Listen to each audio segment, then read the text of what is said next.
안녕하십니까. 프레시안의 임창섭입니다. 오늘은 여러분들이 대단히 궁금해하실 법한 곳을 찾아왔습니다. 한국 수력 원자력 고리 본부를 찾아왔는데요. 노기경 본부장님을 모시고 안전이라든지 앞으로의 향후 어떤 방향이라든지 그리고 최근에 비롯된 여러 가지 문제점들에 대해서 여쭤보고 말씀을 한번 들어보도록 하겠습니다. 안녕하십니까? 네, 안녕하십니까? 오신 지 한 1년 되셨나요, 지금? 어떻게? 네, 지난 1월 25일자로 제가 고리본부장으로 부임을 했습니다. 아, 1년 되셨군요. 이제 겨우. 부임하신 지 아직 그럼 1년이 안 되셨네요. 이제 3개월. 이제 겨우 3개월 되셨군요. 예, 최근 들어가지고 이제 고리 3호기 경락고물 덧셈 철판 문제가 언론에 난립니다. 근데 실제로 이제 그 언론을 바라보는 시각은 아주 불안할 수밖에 없거든요. 시민들이나 국민들 입장에서 보면 어떻습니까? 이게 실제로 이렇습니까? 네. 예, 그거를 이제 설명을 드리기 위해서 제가 몇 개 이제 패널로 설명을 드리겠습니다. 네네. 제목에 보시는 것처럼 이게 원자력 발전소 건설 과정입니다. 네네. 안반을 드러내 가지고 철근 콘크리트를 타설해서 네네. 여기에 이제 원자로를 설치할 지역이고요. 네네. 지금 보시는 것처럼 이렇게 둥그런 이 철판이 소위 말해서 원자로 건물 내부 덧댐 철판. 네네. 전문 용어로는 콘테인먼트 라이너 플레이트라고 부르고 있습니다. 이렇게 둥그렇게 이 덧댐 철판이 지름은 40m, 원주 둘레로는 124m입니다. 두께는 지금 이게 6mm 탄소광 재질로 되어 있고요. 건설하는 과정에서는 이 외부에다가 거푸집, 콘크리트 타설하는 거푸집 역할을 합니다.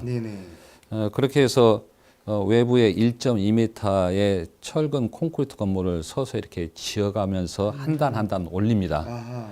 그래서 이게 마침 이제 거의 다 완성된 사진을 보여주고 있습니다. 다음 장을 보시면은 저희들이 이렇게 덧댐 철판을 한 단 한 단 쌓아가는 공정은 15일에서 30일이 소요가 됩니다. 그러나 이렇게 13단까지 쌓게 되면은 한 단 내 높이가 3m니까 지상으로부터 39m 정도 쌓은 이후에는 공정이 7 내지 8개월 동안 홀딩이 됩니다. 그 사이에는 여기에다가 크레인도 설치하고 바깥에 있는 주요 기자재, 그 다음에 설비들을 집어넣고 공사를 하는 그런 과정이 필요합니다. 그래서 7 내지 8개월 동안에는 이 상태에서 유지가 되도록 되어 있습니다.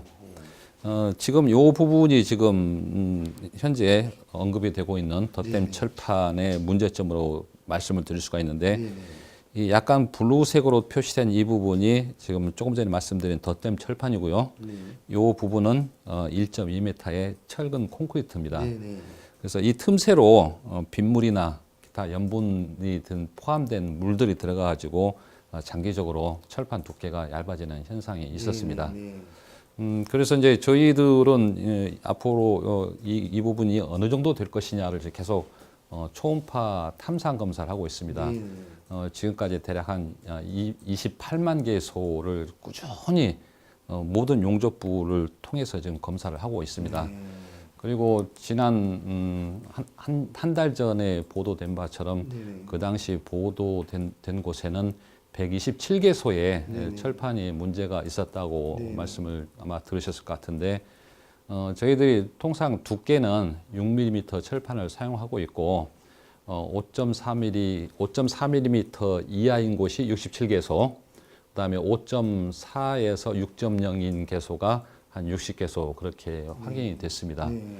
전체 우리 원자로 경락 건물 최적으로 치자면 한 0.1%라고 말씀을 드릴 수 있고 이걸 표현을 이렇게 제가 말씀드리겠습니다. 대형 버스의 주유구 정도로 보시면 됩니다. 가장 크게 확인된 부분은 A4 용지 2개 정도 사이즈가 덧댐 철판 중에서 두께가 얇아진 것으로 그렇게 확인이 됐습니다. 저희들은 앞으로 정비할 계획은 두께가 얇아진 부분에 대해서는 저희들이 그 부분을 갖다가 절개를 하고 원인이 될 만한 곳, 즉 콘크리트를 갖다가 다시 파낸 다음에 그 양생하고 다시 덧댐 철판을 붙일 예정입니다. 네. 이것은 저희 뭐 한수원에서만 하는 그런 작업 방법이 아니고요. 전 세계적으로 통용된 방법이라고 말씀을 드리겠습니다. 그러면 이게 저희들이 이제 궁금해한 것은 철판이 만약에 뭐 두께가 얇아진다면 그게 당장 어떤 문제가 있는 것처럼 그렇게 이제 국민들은 아실 수가 있거든요. 어떻습니까? 이게 철판은 비상시에 뭐 역할을 하는 건가요? 뭐 당장 무슨 영향이 있는 건지 어떻게 되죠 이게? 예. 네. 정상 운전 중에는 그 원자로 경락 건물이라고 네네. 보통 저희들 그 TV 화면이나 이쪽 지역을 여행하시면서 보셨던 그 돔 건물 네네. 그 내부나 우리가 살고 있는 지역하고 압력 차이가 거의 없습니다. 네네. 대기압 상태이기 때문에 정상 운전 시에는 그 덧댐 철판이 문제가 생긴다 해도 네. 전혀 문제가 없습니다. 네. 다만 이제 큰 사고가 났을 경우에 네. 즉 경락 건물 내부의 압력이 급격하게 올라간다든지 그런 경우라면은 바깥으로 외부로 방사능 물질이 유출될 확률이 높아지는 것은 사실입니다. 네네. 그렇지만 반드시 높아진다라고는 말씀을 드릴 수 없겠습니다. 왜냐하면 원자력 발전소를 건설하면서 건설비의 30%가 조금 전에 말씀드린 것처럼 사고를 대비한 안전 설비에 투자를 하고 있습니다. 네네. 그러니까 원자력 발전소가 처음에 건설돼 가지고 수명이 만료될 때까지 한 번도 가동하지 않은 설비, 가동이 돼서는 안 되는 설비, 거기에 30% 정도 저희가 현재 투자를 해 가지고 건설을 하고 있습니다. 그러면 그게 그 새어 나온 부분이 전혀 노출이 없었습니까? 예, 지금 저희들이 그 덧댐 철판에 대해서는 그 문제가 있을 경우 크게 두 가지입니다. 하나는 공학적 안전 평가를 내려가지고 계속 사용을 하거나 네네. 아니면 두께가 얇아진 부분을 오려내고 네. 다시 두꺼운 철판으로 덧대거나 그 두 가지를 하도록 그렇게 지침에 있습니다. 네네. 그런데 저희들은 그 원전에 대한 그 안전성 네. 또 원자력 안전위원회나 한수원 측에서는 아무래도 좀 더 보수적이고 안전하게 하기 위해서 그 부분을 도려내고 네. 거기에 새로운 철판을 붙일 예정입니다. 자, 그렇게 하면은 이 철판에 대한 안전성을 어떻게 보장할 거냐. 이제 이 부분이 아마 좀 여러분들께서 궁금해 하실 건데요. 네네. 원자로 건물 이 돔 내부에다가 네. 기압으로 3.3 기압으로 공기를 가압을 해가지고 네네. 24시간 동안 지난 다음에 네. 어느 정도의 공기 압력이 떨어지는지 그거를 시험하는 절차가 있습니다. 그렇게 해서 시험을 해가지고 이 규정치에 만족하는지 여부를 저희들이 시험할 예정으로 되어 있습니다. 자, 그럼 이렇게 이해를 하면 되겠습니까? 비상시 외에는 사실은 그 철판 두께가 비상시를 대비해서 설치해 둔 것이다. 그래서 최근에 뭐 이렇게 얇아지고 이런 점들은 발견됐지만 원자력 노출은 전혀 가능성이 없다. 이렇게 판단하면 되겠습니까? 예, 뭐 객관적인 걸 다시 한 가지 말씀드리면은 그 원자력 발전소 주변에는 네네. 환경 방사선 감시기들이 설치가 되어 있습니다. 그래서 환경에 방사선 수치가 비정상으로 올라가면은 지식값이 올라간다든지 네네.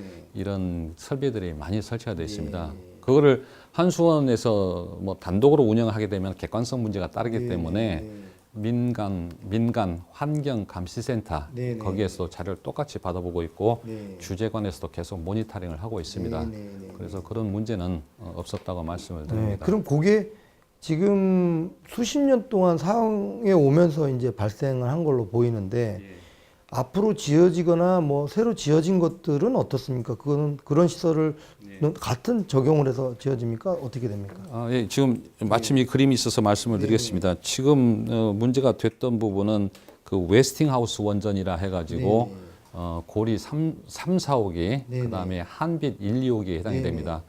지금 이 턱 부분까지 이 그림과 서로 차이는 네네. 이것은 이 하단부까지 콘크리트가 타설이 됐던 부분이고요. 네네. 이 그림을 보시면 이 턱 부분까지 콘크리트가 완전히 타설이 되어 있습니다. 네네네. 그래서 혹시라도 여러 가지 비례물, 염분이라든지 빗물이나 이런 것들이 들어갈 틈새가 없이 이렇게 건설이 된 네네. 그 C형 원전, 우리나라로 치면 표준형 원전이라고 네네. 얘기합니다. 네네. 그런 경우에는 여기까지 콘크리트가 이미 타설이 됐기 때문에 네. 그런 문제가 발생하고 있지 않습니다. 그러면 최근이나 이제 새로 지어지는 것들은 그렇지 않고 과거에 지어진 것들 중에서 이제 일부 이런 모순들이 발견이 되지만 이것들은 보완하는 과정에서 비상시에 운영한 걸 관계가 없다 이런 말씀이신 것 같고요. 정상운전 시에는 외부의 영향을 전혀 주지 않습니다. 네네네.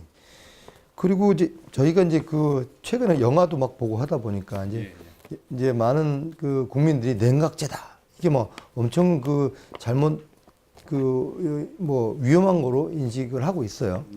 그 영화 뭐 아시다시피 그 영화가 나가고 굉장히 많은 그 사람들이 그걸 보고 이제 불안해하는 사람들이 늘어났는데 그 현실인데 어떻습니까? 고리 4호기에 그 냉각제가 누설됐다. 근데 그 양이나 또는 누설 과정에서의 어떤 문제나 이런 것들은 어떻습니까? 그것도 제가 이 그림을 보고 잠깐 말씀을 올리도록 하겠습니다. 앞서 말씀드린 것처럼 지금 요 부위가 그 원자로 건물이라고 이야기를 하고 있고요. 돔이라고도 보통 이야기를 하고 있습니다. 이 내부에는 이제 원자로하고 그다음에 증기 발생기, 원자로 냉각제 펌프 이렇게 구성이 돼 가지고 원자로 해결료에서 발생된 열을 이렇게 순환을 시키는 걸 갖다가 열 발생을 시킨다 해서 저희가 1차 계통이라고 합니다. 1차 계통이라고 하고 있고 이 증기 발생기에서 생성된 증기는 터빈을 돌리고 다시 복수기에서 물이 응축된 다음에 펌프를 통해서 순환하는 증기를 사용하는 계통을 저희가 2차 계통이라고 부르고 있는데요. 이번에 그 3월대에 발생됐었던 부분은 이 증기 발생기에서 좀 문제가 발생됐습니다. 큰 그림을 보시면은 이 증기 발생기 하단 부위에 이 실선으로 표시된 부분이 그 배관입니다. 26mm짜리 배관이니까 수도관보다 조금 더 굵은 배관이고요. 평상시에는 이 배관을 사용할 일이 전혀 없습니다. 어떤 경우에 사용되냐면은 이 증기 발생기에 있는 물을 완전히 배수를 해야 될 경우에는 이 밸브라고 표시된 요 두 개를 열어 가지고 배수를 하게 됩니다. 근데 이 접속 부위에서 금이 가는 그 소위 말하는 공학적 용어로 크랙이라고 하는데 약 한 11mm, 대략 한 1cm 정도의 크랙이 발생됐습니다. 그래서 이 누설된 물은 뚝뚝뚝 떨어져서 이 집수조에 모이게 되는데요. 초당 한 방울 정도 샜었고 1분으로 치자면은 그 종이컵 한 반컵 정도 누설이 됐습니다. 그리고 이제 시간이 경과돼 가지고 발전소에서 정지하기 전까지 누설된 양은 대략 306리터입니다. 306리터라고 말씀드리면은 많다라고 생각하시면 많아 모르겠습니다만 보입니다. 저희들이 그 원자로 냉각지계통에 이 안에 들어 있는 물이 26만 리터입니다. 그 중에서 306리터가 누설이 여기 됐습니다. 이제 잠시 쌓였다는 얘기네. 306리터가. 예, 지금 뭐 저희들은 이걸 집수조라고 부르고 원래 있는데 그거를 위해서 만들어 놓은 건가 이 집수조가? 그렇군요. 가정으로 치면은 그 하수도라고 네네, 생각하시면 네네. 되겠습니다. 정화조라고 봐야 되나요? 예, 뭐 일종의 정화조 내지는 하수도로 보시면 되겠고요. 요 물들은 저희가 폐기물 계통으로 다시 이송을 해가지고 폐액으로 처리하고 또는 경우에 따라 드럼 처리를 합니다. 그런데 어떻게 이게 어차피 이거 떨어질 걸 대비해서 어떻게 보면 집수정 비슷한 건데 예, 그렇습니다. 이게 누출이 됐다라고 이게 누출이라는 것은 저희들이 보면 보통 이렇게 말씀하신 요거 밖으로 대기 중인 유출을 우리는 보통 유출이라고 하는데 그럼 유출이 됐다는 건가요? 안 됐다는 건가요? 지금 저희들은 이제 누설, 리크라고 리키지라고 보통 부르고 있는데 이 설비 안에서 누설이 돼가지고 이 원자로 건물 내에 그대로 포집이 됐던 그런 상황입니다. 그리고 요게 바깥으로 뭐 유출이 됐다면은 환경에 영향을 조금이나마라도 줄 수가 있겠죠. 양은 비록 적을지언정 조금이라도 외부로 누출된다면 안 된다는 얘기죠. 그래서 이제 저희들이 이 부분에 있어가지고 뭐 여러 가지 의견들이 참 많았습니다. 뭐 시간이 오래 경과되지 않았냐, 이걸 찾는데 왜 이렇게 시간이 많이 경과되냐, 이제 이런 부분들 언론에서 많이 나왔었는데 이 그림을 잠깐 보시면은 이게 지금 원자로 건물의 그 내부 그림입니다. 여기에는 주요 기계만 표시가 되어 있습니다.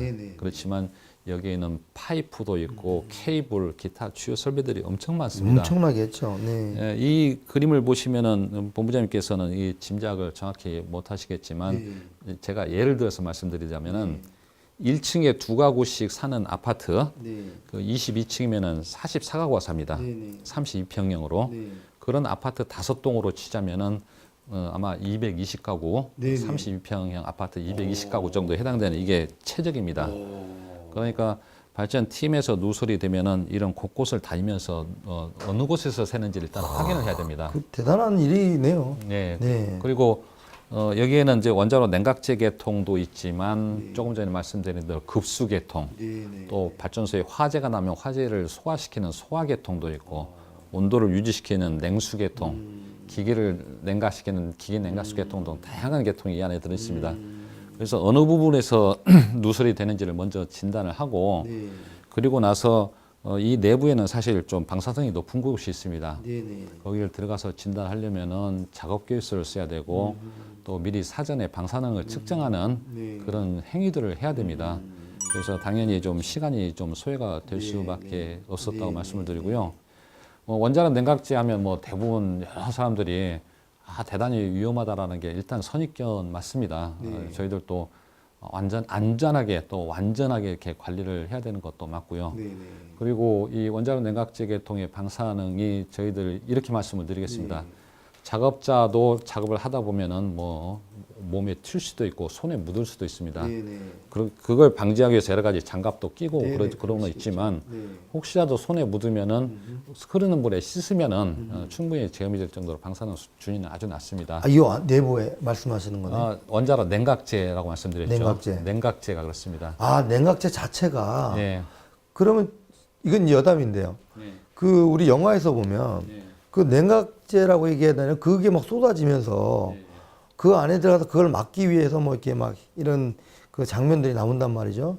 그게 이제 결국은 이제 폭발로 이어지는 뭐 이런 것처럼 저희가 이제 영화에서 봤단 말이죠. 그게 맞습니까? 어떻습니까?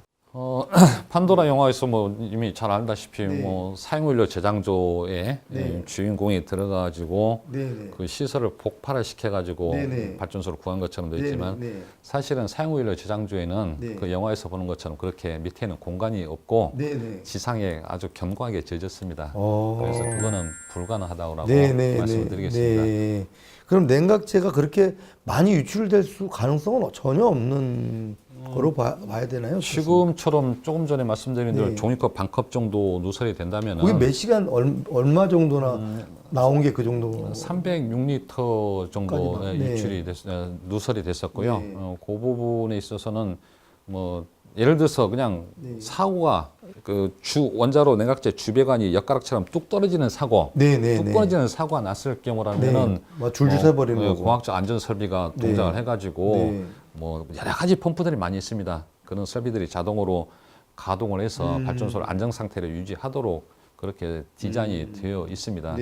그리고 앞서 말씀드렸지만 워낙에 미미한 양이었기 때문에 저희들이 시간이 좀 많이 소요됐었고 그리고 이런 누설은 저희들이 발전소 운영함에 있어가지고 정상적으로 이루어질 수 있는 사항입니다. 왜 제가 이렇게 말씀을 드리냐면은 그런 가능성이 있기 때문에 비정상 운전 절차서가 있고 또 이 정도 누설이 됐을 경우에는 몇 시간 동안 운전이 가능하다는 운영기술 지침서, 즉 매뉴얼이 있습니다. 이거는 뭐 우리 대한민국의 원전만 있는 게 아니고요. 전 세계 똑같은 그런 절차서와 지침이 있습니다. 그렇군요. 그리고 그 제가 뭐 초기에 여쭤본 거 얘기지만 이제 철판 부분이 녹슬었는데 그거를 정보를 공개를 안 했다. 이런 이제 뭐 이런 오해일지 모르겠는데 그거는 어떤 경과가 지금 1월 달에 정기 점검을 하신 걸로 저희가 알고 있는데 보도된 것은 정작 뭐 3월 달 막 이렇게 돼가지고 뭐 언론에 난리가 났었단 말이죠. 어떻게 된 건가요, 그게? 1월 말경에 이제 저희들 기획 예방 정비를 착수를 했습니다. 정기 점검이시네요. 정기적으로 발전소를 정지를 해가지고 주요 기기를 갖다가 확인하고 또 해결료를 교체하는 이런 공정을 진행을 하게 됐습니다. 그러니까 1월 말에 예를 들어서 발전소를 바로 정지하면은 조금 전에 말씀드린 덧댐 철판, 컨테인먼트 라이너 플레이트를 바로 점검하는 게 아니고요. 발전소를 냉각을 하고 또 해결료를 교체하기 위해서 원자로를 분해하고 이런 공정의 기간이 제법 걸립니다. 그리고 2월 달부터 이렇게 점검을 시작을 하게 됐습니다. 그래서 덧댐 철판 부분에서 두께가 얇아진 부분은 저희들이 곳곳에 보고를 했습니다. 예를 들어서 원전 주변에는 원전에 대한 정보를 저희가 주기적으로 보고를 하는 곳이 있습니다. 예를 들어서 원전 안전특별위원회, 원전 소통위원회, 그리고 여기 군, 그다음에 민간 환경센터라든지 이런 곳에 다 각각 계속 꾸준히 보고를 해왔고, 물론 여기는 이제 정부 기관도 같이 포함이 되겠죠. 그리고 저희들이 월마다 원전 현황에 대해서는 부산 또 울산에 이렇게 브리핑을 해드립니다. 특정한 날짜를 정해가지고 이런 현상이 있습니다라고 해서 브리핑을 해드렸습니다. 그리고 지역 사회에도 저희들이 이런 일들이 있습니다라고 SNS 문자로 해서 발송을 해드리고 있고, 또 문자만 가지고는 잘 이해가 안 되시는 부분도 계실 겁니다. 그렇죠. 그래서 그런 경우에는 맞습니다. 저희들이 자매마을이 고립본부에 51개가 있습니다. 아하. 자매마을마다 다 그 팀장급 이상 책임자를 갖다가 보내가지고 현안을 이렇게 보고를 드리는 설명을 거 있습니다. 하시네요. 예. 예, 그렇습니다. 근데 그 과정에서 그러면 그 3월 달에 이미 보도가 될 때는 이미 조치를 다 끝난 상태에서 보도가 아닙니다. 되는 지금도 사실은 계속 하고 계시네요. 지금도 이제 네. 주변에 대해서 네. 앞서 말씀드린 그 철판에 대해서 계속적으로 검사를 하고 있습니다. 방법은 이제 초음파 검사를 하는데요. 우리들 몸에 뭐 복부 초음파라든지 이 목에 갑상선 초음파 검사처럼 액체를 이렇게 묻히고 검사기로 곳곳을 측정하고 있습니다. 좀 용접이 좀 불량하다라고 느껴진 부분이라든지 또 뭐 감육이 좀 감육이 된 부분이 있는 부분은 2cm 간격으로 측정을 하고 있습니다. 2cm 간격이면 뭐 예. 그러면 많은 시간이 걸리겠습니다. 128m라 124m라 했으니까 대략 한 바퀴 측정하는데 한 6,400회인가요? 뭐 이런 식으로 지금 현재까지 28만 개소를 꾸준히 검사를 하고 있습니다. 여러분이 매달리셔야겠네요. 거기서. 예, 그렇습니다. 그렇군요. 그러면 3월 달에 각 언론에서 나온 부분은 지속적인 그 보완을 해 나가는 과정이라고 보면 될 거고, 그걸 보고하는 과정에서 이제 그게 이제 언론 쪽에 이제 노출이 됐다 이렇게 보면 될 것 같고요. 언론에 이제 저희가 브리핑을 해드렸죠. 브리핑을 하셨네요. 네, 이런 일이 있습니다라고. 3월 뭐 중순경에 네, 그런 것 같습니다. 보니까 매월 날짜가. 한 번씩 저희가 브리핑을 해드립니다. 브리핑을 하고 계시군요. 예, 그렇습니다. 그래서 거기서 그냥 뭐 예의 정기 점검에 따른 브리핑을 하셨고, 그게 이제 보도가 되면서 좀 그 불안해하는 소지들이 좀 많이 보도가 된 것 같습니다. 그럼. 여튼 뭐 저희들은 저 원전 운영에 대해서는 앞으로도 꾸준하게 지역 사회뿐만이 아니라 언론에도 정확히 보도를 드려가지고 현황에 대해서 정확히 이해를 하시고 그렇게 하도록 더욱 노력하겠습니다. 그러면 좀 이제 좀 가벼운 거 하나 좀 하고 넘어가죠. 그 대선 주자들이 뭐 서로 앞다퉈서 요새 뭐 탈핵 뭐 공약이 뭐 난립니다. 그런데 과연 탈핵이란 것이 완전한 그 자연적인 어떤 전력 생산을 가능하게 하는 것이냐? 뭐 이쪽에서 뭐 불가능하다, 뭐 가능하다, 뭐 서로 간에 이런 여러 가지 설들이 많은데, 어떻게 뭐 재밌는 뭐 다른 나라 뭐 사례나 이런 걸 통해 갖고 좀 말씀해 주실 만한 어떤 그런 뭐 사례나 이런 걸 근거는 없나요? 탈핵에 대해서 뭐 탈핵 해주시고 부분에 말씀 있어가지고는 같은 거. 사실 뭐 요즘 워낙 정치적 문제이기 때문에 저도 답변드리기 굉장히 조심스러운 건 사실입니다. 그런데 원자력에서 그동안 오랫동안 근무를 해왔던 엔지니어 입장에서 말씀을 드리자면은 좀 신재생 에너지가 우리나라에서도 역시 마찬가지로 키워야 될 부분은 분명합니다. 태양열, 그다음에 풍력 이런 부분에서 키워야 될 부분은 분명히 맞습니다. 그런데 예를 들어서 100만 킬로와트급 전력을 생산하기 위해 가지고 필요한 부지 면적이라든지 기타 비용 문제, 그다음에 태양광이나 풍력은 이용률 문제가 뒤따릅니다. 맑은 날, 흐린 날, 바람이 부는 날, 안 부는 날. 여기에 따라 그게 제가 가지고 궁금한 거예요. 예. 예를 들어 자연적인 그게 뒷받침이 안 되면 쓸 수도 있다라는 얘기인데, 그러면 이걸 완전한 그 탈핵은 없겠고, 그래서 그래서 제가 지금 이거 외국 사례를 한 가지 좀 말씀을 드리고자 하는데, 이게 지금 2017년도 1월 달에 그 독일에 있었던 사례입니다. 독일이 아주 막 신재생 쪽에서는 최고의 국가라고 보여지는 국가죠. 맞습니다. 본부장님 말씀처럼 그렇고요. 이 부제목이 보면 상당히 재밌습니다. Germany facing mass blackouts because the wind and the sun won't cooperate 돼 있단 말이에요.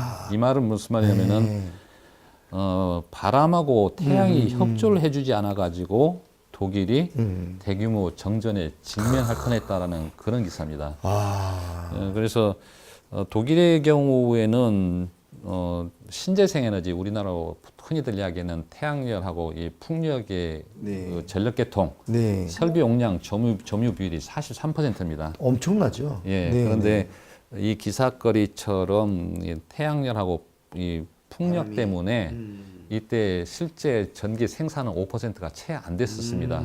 아시다시피 독일이라는 나라는 우리나라와 달리 전력 거래도 활발히 이루어지고 있는 그런 나라이고 또 이 나라에 대해서는 이 정치적인 문제라고 말씀을 보통 이 기사에서도 얘기를 하는데 political problem으로 해서 그 원전은 2022년까지 이제 전부 폐쇄하는 걸로 그렇게 정책을 잡고 있습니다. 근데 그 당시에 여러 가지 기상 조건이라든지 이런 조건이 맞지 않아 가지고 5% 이하의 전력 생산을 하고 있었고 만일의 경우 어떤 대용량 발전소라도 하나만 발전소가 정지가 됐으면은 대규모 정전이 일어날 뻔했다라는 이야기입니다. 그래서 물론 이제 특히 이 독일이라는 나라는 이 신재생 에너지 부분에 대해서 여러 가지 뭐 OECD 국가 중에서 선도적으로 지금 치고 나가 있는 나라이기 때문에 석탄이나 이런 것들도 그냥 많이 폐쇄를 하고 CO2 절감에 대해서 굉장히 심혈을 기울이고 최고로 있습니다. 적극적인 나라 중에 하나라고 보죠. 네, 그렇습니다. 그래서 이제 이 경험을 이제 바탕으로 해서 이 태양열하고 풍력이 이 전력계통 안정도 안전하게 콘스탄트하게 전원을 공급해주는 이런 부분에서 좀 문제가 있다 보니까 이 독일 정부에서는 이 비율을 좀 줄이거나 더 이상 늘리지 않는 쪽으로 정책을 좀 바꾸고 있습니다. 이 개혁을 보면은 태양열하고 풍력은 대략 40 내지 45%대로만 이제 유지를 하는 걸로 지금 이야기를 더 이상 늘리지 않고 이 상태에서 유지를 하면서 그렇게 이야기를 하고 있고 또 이 풍력 부분에 있어 가지고는 이 나라에서 스위치 오프라는 얘기를 보면 여기 나와 있습니다. 제가 보기에는 이 스위치 오프라는 거는 설비를 더 이상 가동하지 않고 전력계통에서 빼낸다고 보시면 되겠습니다. 그게 지금 대략 우리나라 돈으로 되면은 548 밀리언 달러니까 우리나라 돈으로 보면 한 대략 한 5,600억 원 정도 그 정도의 비용을 그 손실을 보면서 개통해서 빼내는 걸로 그리되고 있고요. 앞으로 계획은 그럼 어떻게 되어 있냐? 이 나라는 지금 이 CO2 문제를 안고 있지만 그 석탄 발전소를 29%에서 44%로 다시 늘리는 걸로 재래식 발전을 다시 늘린다. 그렇게 기사가 나 있습니다. 그러다 보니까 아무래도 신재생 에너지에 대해서는 정부 보조금이 필수적으로 들어갈 수밖에 없고 그렇기 때문에 이 기사의 끝머리에 보니까 미국은 그 킬로와트 아워당 가정용 전기를 말씀드립니다. 10.4센트임에 불구하고 독일은 이보다 대략 한 3배 정도 비싼 금액을 39센트를 내고 있다라고 가계 부담이 엄청나게 많겠네요. 가계 부담이 이제 많이 늘어난다라고 보시면 되겠습니다. 이게 옛날 화력으로 돌아갔다는 의미는 환경 오염에도 좀 연관된 게 있지 않습니까? 네, 이제 CO2 문제, 지구 온난화에 이야기되고 있는 CO2 그것 때문에 사실은 이제 원전이 이렇게 된 거고, 석탄을 계속 줄여왔죠. 줄여왔었는데 이게 전력계통의 안정도 문제라든지 또 연속적으로 일정한 전력을 공급을 해줘야만 산업이라든지 가정에서 쓰기가 편한데 자칫하면은 대규모 정전이 일어날 수도 있다라는 경험을 하다 보니까 정책을 이렇게 전환하는 그런 걸로 알고 있습니다. 그럼 내놔도 그럼 다시 옛날의 어떤 발전 방식으로 돌아간다는 경향을 보이고 있는 거네요. 네, 현재까지는 기사는 그렇게 지금 나오고 있습니다. 걱정입니다. 탈핵하시는데 다들 진짜로 좀 탈핵 부분에 있어서는 아시고 좀 얘기를 하셨으면 좋겠는데 그 부분은 이제 좀 신중하게 여러 가지 우리나라 상황이라든지 또 뭐 여건을 잘 보시고 정책을 하시는 분들께서 결정을 하셨으면 좋겠습니다. 예. 그리고 이제 진도 7이라는 걸 기준으로 해서 많이들 이제 언론에 이제 나오고 있는 게 뭐냐면 저희 그 시스템 자체가 7을 이상 견딜 수 없다.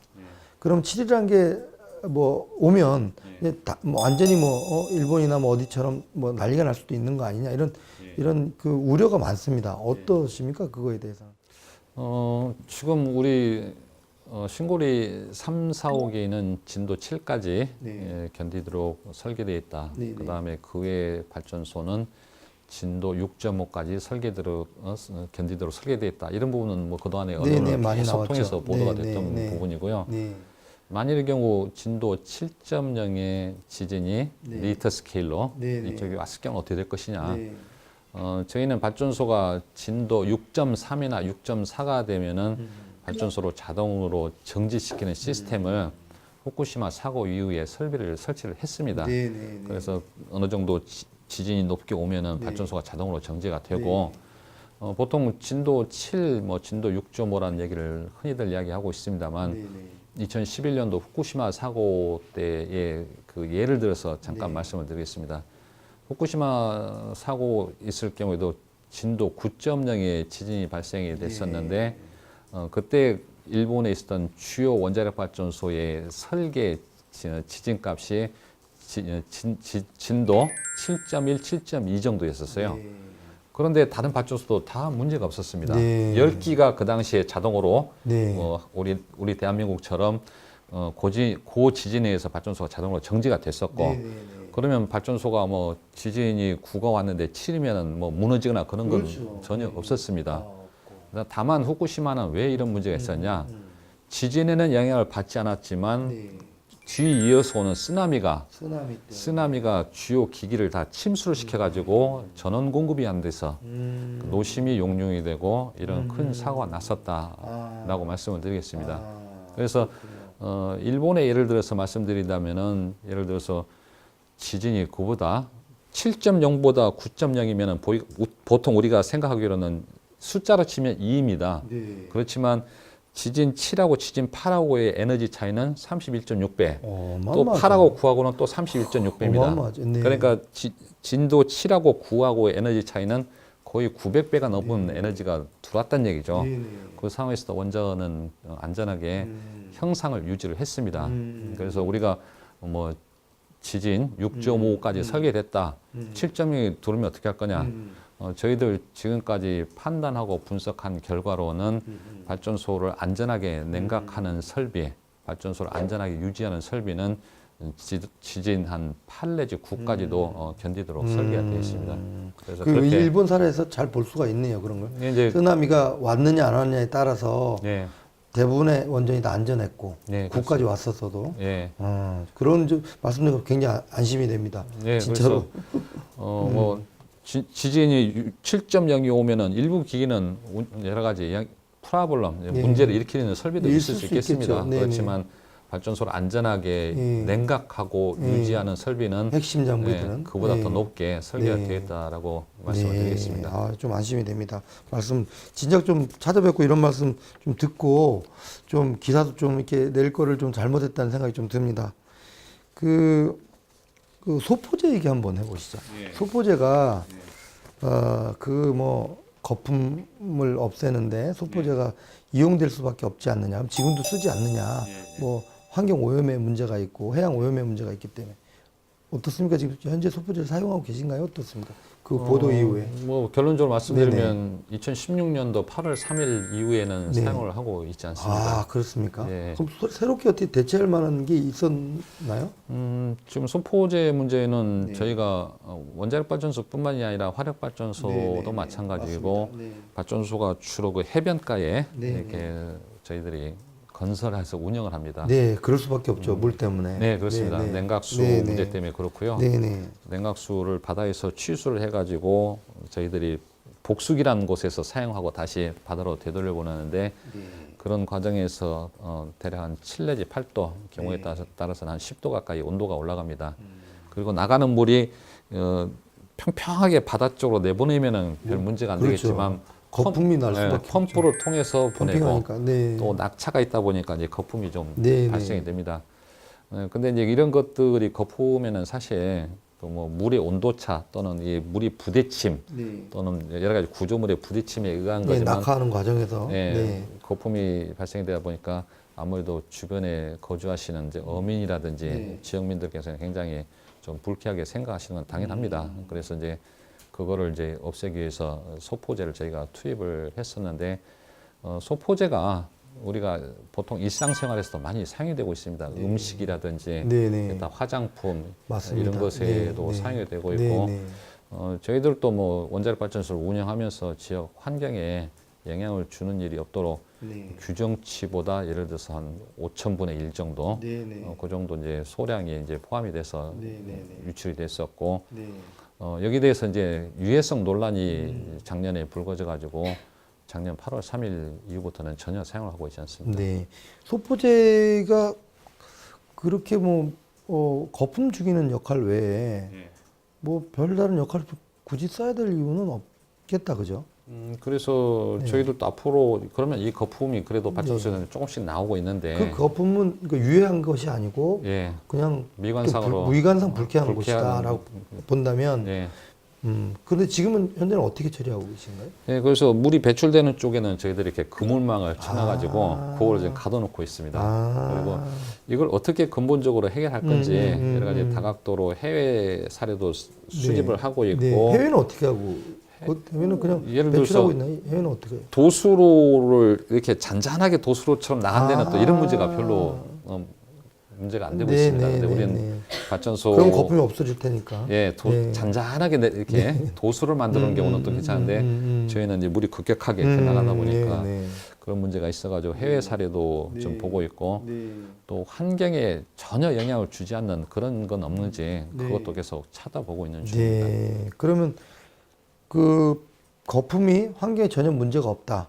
다만 온도나 이런 온도차는 온도가 환경에 영향을 줄 수는 있겠죠. 근데 그게 아닌 거품 자체가 이제 문제가 되지 않는다면 뭐 그런 큰 건 아닌 것 같은데 어쨌든 소포제는 지금 안 쓰고 계시네요. 예, 그렇습니다. 그러시구나. 그 이제 고리 1호기 이제 6월 달 되면 정지가 되나요? 어떻게 맞죠? 그 어떻게 됩니까?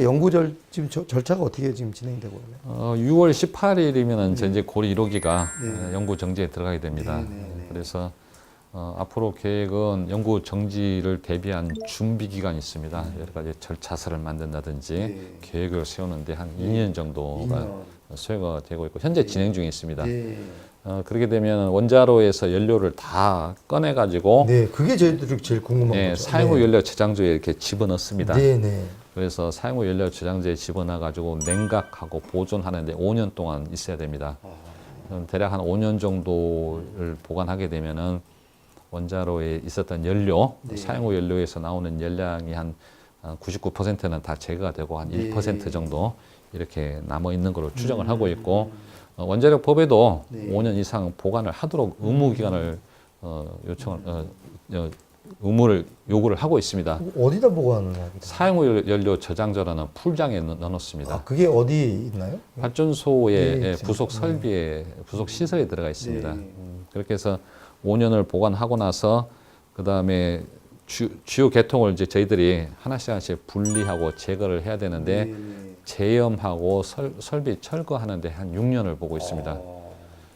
그렇게 하고 난 다음에 또 2년에 걸쳐 가지고 부지를 이제 원상 복원하는데 2년, 그러니까 총 13년에서 한 15년 정도 소요가 되는 그런 장기 프로젝트라고 보시면 되겠습니다.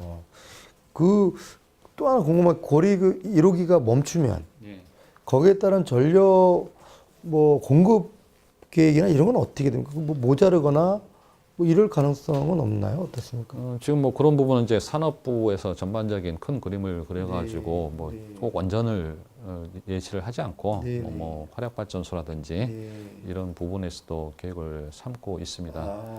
그리고 이제 고리 1호기 연구 정지를 하게 되면은 나름의 큰 의미를 갖고 있는 게 저희가 건설, 운영, 그다음에 연구 정지, 그다음에 연구 정지, 폐로까지 하게 되면은 그 원전이 태어나서 해치됐을까지 어. 원 사이클을 간다는 의미죠. 그거를 이제 최초로 하게 되네요. 네, 그래서 저희들 기술을 갖게 되네요. 네, 그래서 그런 기술을 갖게 되면은 원전을 폐로하는 나라에 저희들이 이제 기술 또는 또 외화를 벌기 위한 여러 가지 좋은 발판의 그런 기회로 삼고 있습니다. 그렇군요. 그 신고리 569기가 지금 이제 뭐 말이 많습니다. 필요하다. 하면 안 된다. 시민단체들은 하고 지역 주민들도 갈라져 있는 듯 또 보여요. 어떨 때는 저희가 지나가다 보면 주민 플랜카드로 환영합니다라고 붙였다가 어느 날 또 지나가다 보면 또 주민 또 명의로 또 뭐 안 된다 이게 붙어 있고 이게 또 뭐 어떤 과정에서 이런 게 벌어지는지 모르겠는데 어떻습니까? 이거에 대해서는 뭐 특별히 뭐 하실 말씀 좀 없으신가요? 신고리 오륙호기는 지금 공정률이 대략 종합 공정률로 봐가지고는 한 27%. 그다음에 현재까지 그 지역을 갖다가 땅을 파고 안반을 드러내고 콘크리트 탓을 하는데 비용이 한 1조 한 7천억 원 정도가 투입이 됐습니다. 그리고 일단은 뭐 저는 엔지니어 입장에서 말씀드리면은 그렇죠. 신고리 오륙호기형 노형이 안전하다라고 먼저 말씀을 드리겠습니다. 불안전한 시스템이라면은 저희가 UAE에 원전 수출이 거의 불가능했겠죠. 그리고 다른 어느 나라에 비해 가지고 뭐 해외 원전에서도 계속 원전을 짓기 위한 노력을 했었지만 저희들이 UAE에서 짓는 것만큼 모범적인 사례가 없다라는 게 세계 원자력 산업계의 중론입니다. 그리고 신고리 오륙호기는 소위 저희들 말해서 제3세대 원전이라는 얘기를 많이 합니다. 예를 들어서 지진도 7.0까지 견디도록 되어 있고 또 첨단 설비를 갖춰가지고 종사자들 특히 발전소를 운영하는 사람들한테 훨씬 더 친숙하게 만들어 놨고 또 중대사고 개념을 채택해서 여러 가지 설비를 보완을 했습니다. 그래서 신고리 오륙호기는 일단 첫 번째 드리고 싶은 말씀은 안전한 설비입니다라는 걸 먼저 말씀을 드리고 또 여러 가지 뭐 의견들이 뭐 분분한 건 잘 알고 있습니다. 그래서 그런 부분은 정책을 하시는 분들이 국가의 그 전력 산업이라든지 또는 기타 여러 가지 연계된 산업 이런 거를 잘 좀 판단을 하시고 의견을 내시는 게 좋지 않겠냐. 저희들은 그렇게 보고 있습니다. 그 오륙호기가 이제 들어오고 뭐 이러면서 울주 쪽에 뭐 사택도 크게 뭐 아파트가 좀 들어서고 있고 지역에도 상당한 어떤 그 좀 활발한 어떤 그 발전 그런 바람도 부는 듯이 보이는데 그 어떻습니까? 지역에다가 이렇게 환원한다고 할까? 뭐 지역민들을 위해서 어떻게 이렇게 하시는 것들은 뭐 어떤 것들이 있습니까? 뭐 지역민도 있을 수 있고 또 사회적인 공헌도 있을 수 있는데 좀 구분해서 말씀을 해주신다면. 저희는 저 원전을 운영하면서 매년 한 100억 내지 한 200억 정도의 그 뭐 1년 내내 다음 연도에 똑같지는 않습니다. 발전소 가동에 따라 가지고 지역 지원 사업이 달라지기 때문에 보통 뭐 100억 내지는 한 200억 정도의 사업자 지원 사업을 하고 있습니다. 여러 가지 필요한 시설 또 설비 또는 뭐 여러 가지 사항들을 저희들이 일을 하고 있고 또 이와는 별도로 그 한수원 직원들 고리원자력본부를 포함해서 한수원 직원들은 각자 개인들이 받는 월급의 일정 부분을 그 러브 펀드라는 그 자금을 조성해 가지고 다양하게 사용하고 있습니다. 뭐 장애우를 위한 지원 사업, 기타 뭐 여러 가지가 있는데 말씀드리면은 뭐 밑반찬 봉사, 그다음에 결손아동 돕기, 다문화 가정 또는 뭐 노인들을 위한 여러 가지 활동도 하고 있고 또 지역이 발전소 지역은 대부분 외지 좀 약간 사회적으로 약간 외지에 있다 보니까 저희들은 스포츠 센터에서 뭐 한 달에 한 번씩 영화 상영 또는 음악회를 개최해서 문화활동을 지원한다든지 다양한 방법으로 노력을 하고 있습니다. 그 저희들이 듣기로는 뭐 인근의 학교나 이런 데도 또 지원이 또 뭐 많이 하시고 계시다 뭐 이런 얘기가 어떻습니까? 그렇습니다. 뭐 고등학교, 중학교 졸업생들에게 장학금을 주기도 하고 대학을 다니는 그 학생들에게 장학금 제도도 이렇게 운영을 해서 지역에서 그 부분에 대해서 상당히 호평을 받고 있습니다. 그러시군요. 대충 뭐 다 궁금한 건 여쭤본데 싶고요. 어떻게 뭐 시민들이나 국민들한테 한번 하실 말씀이 있으시면 카메라 보시면서 한번 한 말씀 해주시면 예, 그걸로 마감을 하도록 하죠. 네. 네, 우선 기장 국민과 부산 시민 여러분들께 최근에 여러 가지 문제로 인해 가지고 여러 가지 이슈가 된 점에 대해서는 대단히 송구스럽습니다. 저희들이 좀 더 열심히 노력을 해야 되겠다는 생각을 가지게 됐고요. 또 더욱더 발전소를 안전하게 운영해서 지역 사회와 우리 부산 더 나아가서는 대한민국 경제에 더 보탬이 되도록 더욱더 노력을 많이 하도록 하겠습니다. 오늘은 그 고리 이 본부에 노기경 본부장님 모시고 말씀을 들어봤습니다. 여러분들 궁금하신 거 또는 뭐 위험스럽게 느끼셨던 거 뭐 이런 게 좀 해소가 됐는지 모르겠습니다. 혹시 안 되신 게 있으면 한 번 더 기회를 마련하면 되니까요. 오늘 저희가 확인한 것은 그래도 우리가 믿고 좀 갈 수 있지 않겠나 뭐 이런 생각이 듭니다. 임창섭이었습니다. 다음에 한번 또 이런 기회를 또 갖는 자리를 마련해 보도록 하겠습니다. 감사합니다.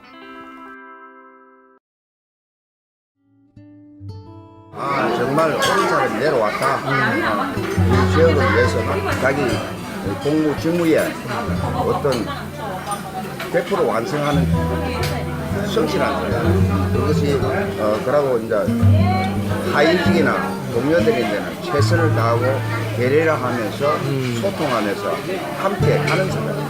밑에서부터 올라가고 기술 문제라든지 자기가 너무 잘 아니까